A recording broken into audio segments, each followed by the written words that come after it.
Audio Jungle. ಈಗ ಸುಗ್ರೀವಾಜ್ಞೆಯನ್ನು ಹೊರಡಿಸ್ತಾ ಇದ್ದಾರೆ. ಗುರುವಾರ ಮೈಕ್ರೋ ಫೈನಾನ್ಸ್ ಬಿಲ್ಗೆ ಸುಗ್ರೀವಾಜ್ಞೆ ಹೊರಡಿಸುತ್ತಿದ್ದಾರೆ. ಕ್ಯಾಬಿನೆಟ್ನ ಅಜೆಂಡಾದಲ್ಲಿ ಸುಗ್ರೀವಾಜ್ಞೆಯ ವಿಷಯ ಸೇರ್ಪಡೆಯನ್ನ ಮಾಡಿದ್ದಾರೆ. ಬಿಲ್ ರೆಡಿ ಮಾಡಿದೆ ಈಗ ಕಾನೂನು ಇಲಾಖೆ. ಕ್ಯಾಬಿನೆಟ್ನಲ್ಲಿ ಮೊದಲ ವಿಷಯವಾಗಿ ತೆಗೆದುಕೊಳ್ಳುತ್ತಾ ಇದೆ ಸರ್ಕಾರ. ಇದನ್ನು ಮೊದಲ ವಿಷಯವೇ ಇದಿದೆ ಕ್ಯಾಬಿನೆಟ್ನಲ್ಲಿ. ಬಿಲ್ನಲ್ಲಿ ಏನಿದೆ ಅನ್ನುವಂಥ ಮಾಹಿತಿಯನ್ನು ಕೂಡ ನಿಮ್ಮ ಮುಂದೆ ಇಡ್ತೀವಿ. ಇದು ಪಬ್ಲಿಕ್ ಟಿವಿಯ ಮೆಗಾ ಕವರೇಜ್ ನ ಬಿಗ್ ಇಂಪ್ಯಾಕ್ಟ್. ಮೈಕ್ರೋ ಫೈನಾನ್ಸ್ ಕಂಪನಿಗಳ ಕಿರುಕುಳ ಆಟಾಟೋಪಕ್ಕೆ ಈಗ ಬ್ರೇಕ್ ಹಾಕೋಕೆ ಸರ್ಕಾರ ಸುಗ್ರೀವಾಜ್ಞೆಯನ್ನ ತರ್ತಾ ಇದೆ. ಆ ಸುಗ್ರೀವಾಜ್ಞೆಯಲ್ಲಿರುವಂತಹ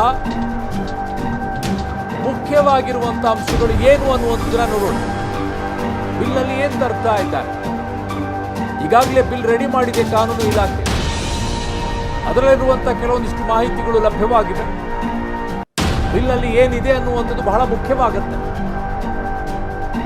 ಯಾಕೆ ಅಂತಂದ್ರೆ ಹಲವು ಕಡೆಗಳಲ್ಲಿ ಮನೆಗಳನ್ನ ಬಿಟ್ಟು ಹೋಗಿದ್ದಾರೆ. ಬಿಟ್ಟು ಹೋಗಿರುವಂತಹ ಮನೆಗಳಿಗೆ ಕೀಲಿ ಬೀಗವನ್ನ ಹಾಕ್ತಾ ಇದ್ದಾರೆ. ಕೆಲವರು ಆತ್ಮಹತ್ಯೆ ಮಾಡಿಕೊಳ್ತಾ ಇದ್ದಾರೆ. ಹಾಗಿದ್ದಾಗ ಸುಗ್ರೀವಾಜ್ಞೆಯಲ್ಲಿ ಏನಿದೆ? ಕಿರುಕುಳ ಕೊಟ್ಟರೆ 3 ವರ್ಷ ಜೈಲು, 1 ಲಕ್ಷದವರೆಗೆ ದಂಡವನ್ನ ಕಟ್ಟಬೇಕಾಗತ್ತೆ.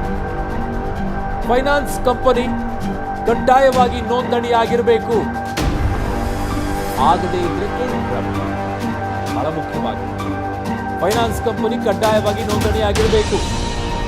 ಸಾಲ ನೀಡುವ ಕುರಿತು ಸರ್ಕಾರಕ್ಕೆ ಮಾಹಿತಿಯನ್ನ ನೀಡಬೇಕು. ಹೇಗೆ, ಯಾವ ರೀತಿಯ ಪ್ರಶ್ನೆಗಳು ಬರುತ್ತೆ. ಮಾಹಿತಿ ಕೊಟ್ಟ ಬಳಿಕ ಸರ್ಕಾರ ಮುಚ್ಚಳಿಕೆಯನ್ನ ಬರೆಸಿಕೊಳ್ಳಲಿದೆ. ಪ್ರೋಸೆಸ್ ಬಹಳ ಡಿಲೇ ಆಗೋದಾದ್ರೆ ಬಹಳ ಕಷ್ಟ ಆಗ್ಬಿಡುತ್ತೆ. ಕಾರಣ ಹಳ್ಳಿಗಳಲ್ಲಿ ಹಣದ ಅವಶ್ಯಕತೆ ಬೇಕಾದಂತಹ ಸಂದರ್ಭದಲ್ಲಿ ಸಣ್ಣ ಅಮೌಂಟ್ಗಳನ್ನು ಪೂರೈಕೆ ಮಾಡೋದು ಈ ಮೈಕ್ರೋ ಫೈನಾನ್ಸ್. ಈ ಪ್ರೊಸೀಜರ್ಗಳೆಲ್ಲ ಇಟ್ಟರೆ ಸ್ವಲ್ಪ ಕಷ್ಟ ಆಗಬಹುದೇನೋ ಗೊತ್ತಿಲ್ಲ. ಬಳಿಕ 2 ವರ್ಷಗಳ ಕಾಲ ಕಾರ್ಯನಿರ್ವಹಿಸಲು ಮಾತ್ರ ಅನುಮತಿಯನ್ನು ನೀಡಲಾಗುತ್ತೆ. ನವೀಕರಣ ಮುಗಿದ 60 ದಿನಗಳಲ್ಲಿ ಮರು ನವೀಕರಣಕ್ಕೆ ಅವಕಾಶವನ್ನ ಮಾಡಿಕೊಡಲಾಗುತ್ತೆ. 60 ದಿನಗಳು. RBI ರೂಲ್ಸ್ಗಳನ್ನ ಕಡ್ಡಾಯವಾಗಿ ಪಾಲಿಸಲೇಬೇಕು. ಪಾಲಿಸದಿರೋರನ್ನ ಮನೆಗೆ ಕಳಿಸಿ ಕ್ಲೋಸ್ ಮಾಡಿಸಿ. ಒಬ್ಬ ಸಾಲಗಾರ 2 ಸಂಸ್ಥೆಗಳಿಂದ ಮಾತ್ರ ಸಾಲ ಪಡೆಯಬಹುದು. ಇಂಪಾರ್ಟೆಂಟ್, ಬಹಳ ಮುಖ್ಯವಾಗಿರೋದು.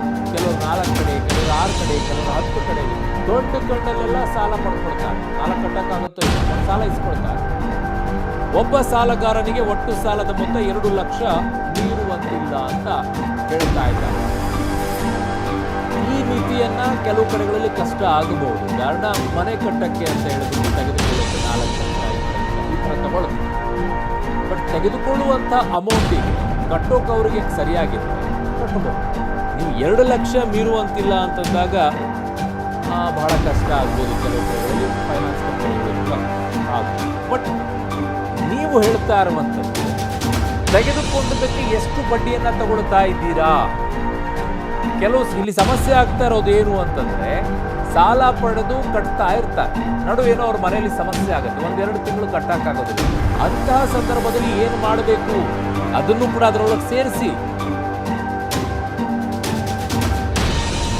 ಪೊಲಿಟಿಕಲ್ ಬ್ಯೂರೋ ಹೆಡ್ ಆಗಿರುವಂತ ನನ್ನ ಸಹೋದ್ಯೋಗಿ ರವೀಶ್ ಸಂಪರ್ಕಕ್ಕೆ ಸಿಗ್ತಾ ಇದ್ದಾರೆ. ರವೀಶ್, ಬಹಳ ಮುಖ್ಯವಾಗಿ ಈಗ ಸುಗ್ರೀವಾಜ್ಞೆ ಮೂಲಕ ಹೊರಡಿಸುವ ಕಾನೂನ ತರ ಮುಂದಾಗ್ತಾ ಇದೆ ಸರ್ಕಾರ. Most welcome. ಈ ವಿಚಾರದಲ್ಲಿ ನಿರಂತರವಾಗಿ ಪ್ರಸಾರ ಮಾಡಿದ ನಂತರ ಬಿಗ್ ಇಂಪ್ಯಾಕ್ಟ್. ಈಗ ಈ ಎಲ್ಲ ಅಂಶಗಳನ್ನ ಬಿಲ್ನಲ್ಲಿ ಇಟ್ಟಿದ್ದಾರೆ. ಬಟ್ ಇನ್ನೂ ಮುಖ್ಯವಾಗಿರುವಂತ ಕೆಲವೊಂದಿಷ್ಟು ಅಂಶಗಳಿದೆ. ಅದಕ್ಕೂ ಓಪನ್ ಅಪ್ ಇಟ್ಕೊಂಡಿದೆಯಾ ಸರ್ಕಾರ, ಇಲ್ಲ ತಾವು ಹೇಳಿದ್ದೆ ಸರಿ ಅನ್ನೋ ರೀತಿಯಲ್ಲಿ ಫೈನಲ್ ಆಗ್ತಾ ಇದೆಯಾ? ಕಾರಣ 1-2 ತಿಂಗಳ ಗ್ಯಾಪ್ ಕೊಡಿ, ಕಾಲಾವಕಾಶವನ್ನು ಕೊಡಿ, ನಾವು ಕಟ್ತೀವಿ ಅನ್ನುವಂಥ ಮನಸ್ಸಿಗೆ ಕೂಡ ಜನ ಇದ್ದಾರೆ. ಅಂಥವುಗಳಿಗೂ ಅವಕಾಶ ಮಾಡಿಕೊಡೋದ್ರಿಂದಲೇ ಏನಾದರೂ ಹೆಜ್ಜೆ ಇಡಬೇಕಂತ ಸರ್ಕಾರ.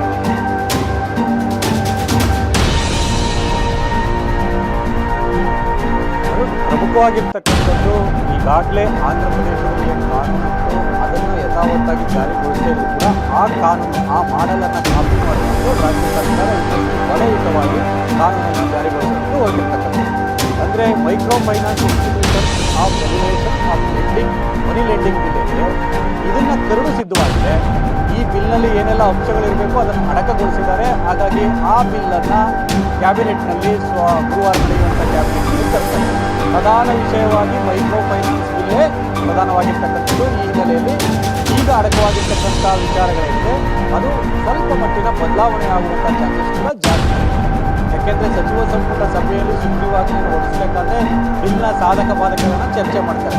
ಯಾಕೆಂದರೆ ವಿಧಾನಸಭೆಗೆ ತಂದಂಥ ಸಂದರ್ಭದಲ್ಲಿ ಅಲ್ಲೂ ಕೂಡ ಸಾಕಷ್ಟು ಚರ್ಚೆ ಮಾಡಿ ತಿದ್ದುಪಡಿಯೊಂದಿಗೆ ಆ ಬಿಲ್ಲನ್ನು ಅಂಗೀಕಾರ ಮಾಡುವಂಥದ್ದು ಕೂಡ ಅವಕಾಶ ಇತ್ತು. ಆದರೆ ಈಗ ಸುಗ್ರೀವಾಜ್ಞೆ ತರ್ತಾ ಇರ್ತಕ್ಕಂಥ ಹಿನ್ನೆಲೆಯಲ್ಲಿ ಕೆಲ ಅಂಶಗಳನ್ನು ಕೂಡ ಮಾರ್ಪಾಡು ಮಾಡುವಂತಹ ಸಾಧ್ಯತೆ ಜಾಸ್ತಿ.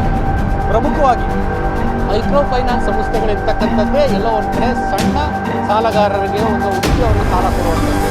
ಅಂದರೆ ಲಿಮಿಟೆಡ್ 2 ರಿಂದ 3 ಲಕ್ಷ ಲಿಮಿಟನ್ನು ಭಾಳಷ್ಟು ಮೈಕ್ರೋ ಫೈನಾನ್ಸ್ ಸಂಸ್ಥೆಗಳು ಕೂಡ ಮಾಡಿಕೊಂಡು, ಅಂದರೆ ಈಗ ಮನೆ ಕಟ್ಟಬೇಕು, ಬೇರೆ ಕಟ್ಟಬೇಕು ಅಂದರೆ ಅದಕ್ಕೆ ಬೇರೆ ಬೇರೆ ರೀತಿಯ ಸಾಲ ಯೋಜನೆಗಳಿರುತ್ತೆ. ಹಾಗಾಗಿ ಅದಕ್ಕೆ ಮೈಕ್ರೋ ಫೈನಾನ್ಸ್ ಅನ್ವಯ ಆಗೋದಿಲ್ಲ.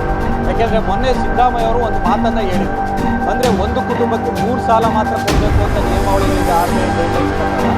ಆದರೆ ಎಲ್ಲೋ ಒಂದು ಕಡೆ 4, 5, 6, 7 ಈ ರೀತಿ ಕೊಟ್ಟು ಈಗ ಕಿರುಕುಳ ಕೊಡ್ತಾ ಇದ್ದಾರೆ. ಹಾಗಾಗಿಯೇ ಎಲ್ಲ ಅಂಶಗಳನ್ನು ಕೂಡ ಗಮನದಲ್ಲಿಟ್ಟುಕೊಂಡು ರಾಜ್ಯ ಸರ್ಕಾರ ಈ ಒಂದು ಸುಗ್ರೀವಾಜ್ಞೆಯನ್ನು ಹೊರಡಿಸೋದಕ್ಕೆ ಮುಂದಾಗಿರ್ತಕ್ಕಂಥದ್ದು. ಪ್ರಮುಖವಾಗಿ ಆಂಧ್ರ ಪ್ರದೇಶದಲ್ಲಿರ್ತಕ್ಕಂಥ ಕಾನೂನಿಗೆ ಇನ್ನಷ್ಟು ಒಂದು ರೀತಿಯಲ್ಲಿ ಆ್ಯಡ್ ಆನ್ ಮಾಡಿದ್ದಾರೆ. ಯಾಕೆಂದರೆ ಅಲ್ಲಿ 10,000 ದಂಡ ಇದ್ದಂಥ ಈಗ ಲಕ್ಷದ ದಂಡವು ಕೂಡ ಗರಿಷ್ಠವಾಗಿ ದಂಡ ವಿಧಿಸೋದಕ್ಕೆ ಅವಕಾಶವನ್ನು ಮಾಡಿಕೊಂಡಿದ್ದಾರೆ. ಜೊತೆಗೆ 6 ತಿಂಗಳ ಜೈಲು ಅವಕಾಶ ಇರ್ತಿತ್ತು, ಈಗ 3 ವರ್ಷಗಳ ತನಕ ಕೂಡ ಗರಿಷ್ಠ ಜೈಲಿಗೆ ಕಳಿಸುವಂಥ ಅವಕಾಶವನ್ನು ಕೂಡ ಮಾಡಿಕೊಂಡಿದ್ದಾರೆ. ಜೊತೆಗೆ ನೀವು ಹೇಳಿದಂತೆ ಪ್ರತಿ ಮೈಕ್ರೋ ಫೈನಾನ್ಸ್ ಕಂಪನಿಗಳು ಕೇವಲ ರಾಜ್ಯ ಸರ್ಕಾರದಿಂದ ಪರ್ಮಿಷನ್ ಕೊಟ್ಟರೆ ಆಗೋದಿಲ್ಲ. RBIನಿಂದ ಪರ್ಮಿಷನ್ ತಗೊಂಡು ಬಂದಿರತಕ್ಕಂಥ ಮೈಕ್ರೋ ಫೈನಾನ್ಸ್ ಸಂಸ್ಥೆಗಳು ಆಯಾಯ ಜಿಲ್ಲಾಧಿಕಾರಿಗಳಲ್ಲೂ ಕೂಡ ನೋಂದಣಿ ಮಾಡಿಸಬೇಕು ಅಂತ ಕಡ್ಡಾಯವಾಗಿ ರೂಲ್ಸ್ ಮಾಡೋದಕ್ಕೆ ಹೊರಟಿರ್ತಕ್ಕಂಥದ್ದು.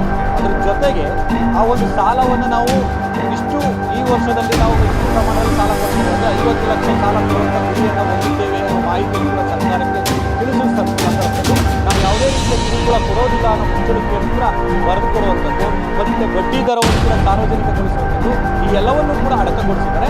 ಹಾಗಾಗಿ ಕ್ಯಾಬಿನೆಟ್ನಲ್ಲಿ ಸವಿವರವಾಗಿ ಚರ್ಚೆಯಾಗಿ ಕೆಲ ಮಾರ್ಪಾಡುಗಳೊಂದಿಗೆ ಆ ಸುಗ್ರೀವಾಜ್ಞೆ ಹೊರಗಡೆ ಬರುವಂಥ ಸಾಧ್ಯತೆ ಜಾಸ್ತಿ ಇದೆ.